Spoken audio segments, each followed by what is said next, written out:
Welcome back. And now for more on this, we're delighted to be joined over the telephone by our guest for the afternoon, Mr. Ahmed, member of the Foreign Relations Committee in Parliament. A very good afternoon to you, Mr. Ahmed. Good afternoon. Thank you very much for your time and for joining us here on Nile TV International. Now, Mr. Ahmed, of course, a very important summit taking place in Nairobi, Kenya, and Egypt's participation, of course, with the head of state in attendance. Now, how do you see this summit strengthening trilateral cooperation between Egypt, France, and other African countries, specifically in development and sustainable development projects?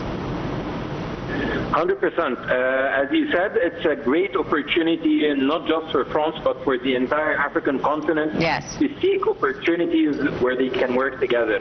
And the beauty of the Africa-France partnership, summit, is the fact that France is actually proposing a new foreign policy that is moving far away from the colonial history that yes, France has in the continent. Mm-hmm. So definitely there is a proposition of a new partnership model which is quite interesting, and it shows in the reports that more than 20 billion euros have been but have been earmarked for deployment in Africa, which signifies a great move by France, moving away from its colonial history in the region, in the continent, and moving into a new, more of a win-win partnership and a new win-win situation. And which has also been taken by other countries. How do you see the summit being considered maybe part of a broader strategy or geopolitical competition over Africa, involving other countries like, for example, China, Russia, the United States, who have all changed their rhetoric when it comes to their dealings with African countries? That's a very valid point. Absolutely, you're right. However, what's very interesting is the fact that Macron, as the French president, a couple of months ago, is one of the few world leaders who highlighted the fact that there is currently a new world global order that is being shaped. And as you said, this is one of its core pillars, is Africa. Africa, for a very long period of time, has been not been focused on. It has not been given the right set of attention.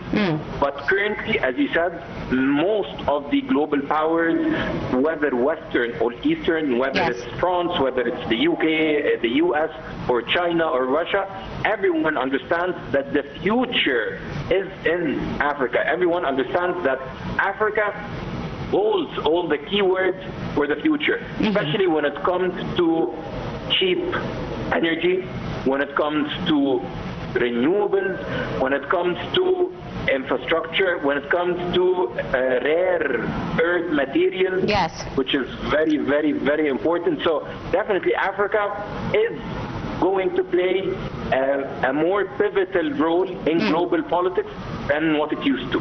Indeed. Now, Mr. Ahmed, of course, we can see the summit focusing heavily on specific sectors, for example, artificial intelligence, green energy, agriculture, digital transformation, etc. Why do you see these sectors in specific being prioritized by African nations? As I told you, it all boils down to the fact that we're introducing a new partnership model. So definitely these are very important aspects that create the needed win-win scenario between France and the African countries. What was very interesting is the shaping of the agenda of the summit, because technically it's the first time yes, this summit is being held. So definitely there was a co-creation of the agenda, unlike the past summits, and here I'm not talking about the Africa-France summit, but I'm talking about other summits in other contexts where African countries were not part of the making of the agenda. Yes. They were just mere attendants. But this time, this is not the case. Absolutely. Africa had a role to play in drafting the agenda. Absolutely. Mr. Ahmed, now many African leaders at the summit raised concerns about unfair financial risk assessment, if you may, specifically for African economies and African countries by international financial rating agencies, etc. Do you think this summit will lead to a different perception, a different tone, and reforms in the global financial system? To be very honest, I don't think anything new will happen in this area because it's very sensitive. However, it's quite important for such topics to be discussed in such fora, because discussing it over and over and over will create the needed butterfly effect, will create the needed ripple effect. Yes. Eventually something will change. But that, of course, doesn't deny the fact that African countries has every right in calling this, because simply we have been heard for Western countries to develop. That is the African rhetoric, and this is true. And even France acknowledged that. So definitely now is the time for African countries to develop, not over the shoulders of anyone else, but utilizing our own resources to develop. So definitely one of the very important aspects for development is access to finance. And accessing finance I cannot have the same rules and policies that are implemented when you're lending a developed country as much as when you're lending a developing country that needs this money to better off its people.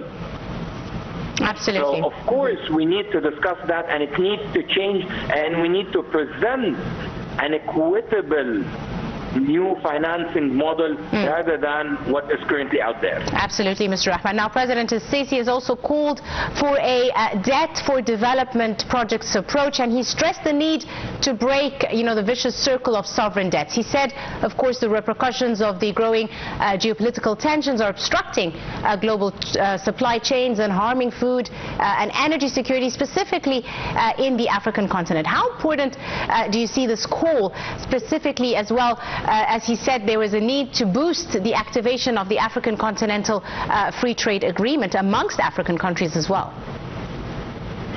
That's absolutely right, and honestly I want to applaud the Egyptian foreign policy. Yes. Because in so many different portfolios we've been doing great, honestly, with what was happening with the American-Israeli-Iranian war, and in many other aspects the Egyptian diplomacy has been doing a great job. And this reflects in what President Sisi has been highlighting.